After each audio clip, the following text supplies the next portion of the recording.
Okay, let's talk about few sequences of operations for different scenarios. Let's first pick what happens when I create a post. So what all things would happen? So first of all, on the front end, I would maybe write something and then click on post button. What would happen? So that post would come to my post service and create post method of that service would be called. What will be arguments of that create post? So from front end, since I am posting, so front end would have my profile. So it would send the profile along with the descriptions. And if there are any tags or whatever, if you want to add any metadata, you can send it. Next, what would happen? This post would be added to my list of posts now, right? Third thing, what would happen? I would want to update timelines of all the followers that I have, right? This is the third thing that would happen. So three things when we post. We create a post, it would be added to my list, and then this post goes to the people's timelines also. This is what happens when we create a post. Same thing, what do you think should happen when we create a comment? So first of all, you'll write everything, you'll write description and stuff. What all things would come? Who created it? First of all, if you're commenting on a post, so post would come, and if you're commenting on a comment would come. Arguments would be either post or comment on which you have made the comment, your profile and description. Then what would be the next thing? This comment would get added to the list of comments present in that post or comment. So add it to list of comments, and you can very well see that we have all these functions in our DTOs, in our services. So create comment is also done now. This is how, if you want to talk about edit comment, so same thing would happen. From front end, you would get the comment ID, whom you want to edit, comment ID or comment or whatever. And of course, with the updated description, you would not get the profile. Why? Because you are the one who are editing that. While editing, there could be some sort of authentication also, which we are not considering for now, but there should be. Next one, let's talk about follow request. What would be the sequence of operations that would happen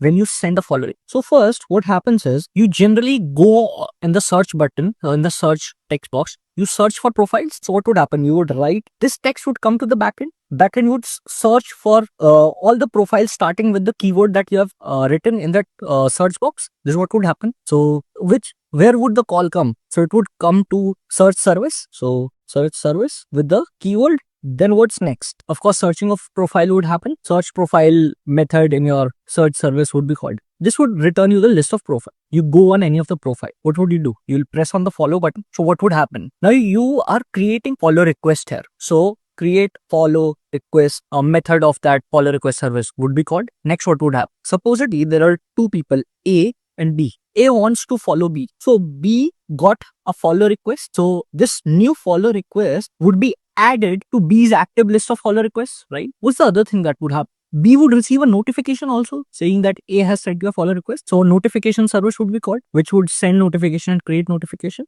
Now, if you see this follow request when we created, it has a certain state. Let's say it has a state of on hold, right? Because there is no action that has been taken by B on it. So when it either clicks on yes, so it would go to accepted state, and it would click no, it would go to rejected state. So notification firing would be accordingly done, because if it comes to accepted state, so a notification is fired to the sender who sent that follow request. For example, I sent you the follow request. You would get a notification saying that A has sent you a follow request. Now, you accepted my follow request. So you would have noticed that I would receive a notification saying that, okay, B has accepted your follow request, and then you can chat. So this notification, sending notification, would depend on what state follow request is in. So you got the cue right here. We would use state design pattern. And if you have still not get it, we have explained state design pattern in depth in the fundamental chapters. Please, you can go and check that out. So notification would be fired. So this is what we have for sending a follow request. You can take action on that follow request accordingly. Next one of the main sequences which everyone would be concerned in the interview is how would you create the timeline or the news feed. So let's talk about it. So first one is, supposedly I am A and I have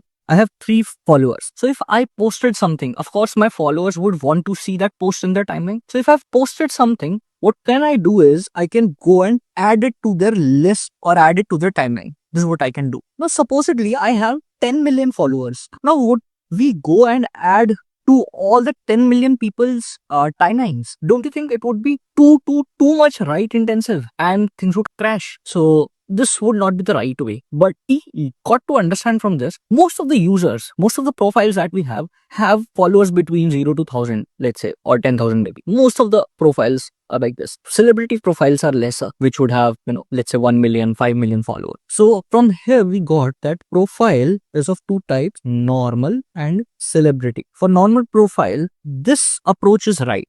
But for celebrities, this approach shouldn't be right. So what should we do for celebs? So for celebs, should we consider the case of not adding the post to the followers timeline, and rather follower should pull the post of the celebrities. So for example, when I open my newsfeed, so I would see who all are celebrities in my following list. So let's say I come across 2 celebrities, okay, and my last seen activity was yesterday. So can I go and check from yesterday what all posts these 2 celebrities have posted? What all posts does these 2 celebrities have posted? Fetch those posts. So let's say this A has posted 1 post and B has posted 2 posts, and there is C. C hasn't posted anything. Take these 3 posts and add it to my timeline, add it to my newsfeed, and my newsfeed would be ready. Let's see once again. So let's talk about myself. 2 kinds of followings I would be having. So I would be following 2 kinds of people. One is non-celebrities and one is celebrities. So all those who are non-celebrities, if they would have posted something,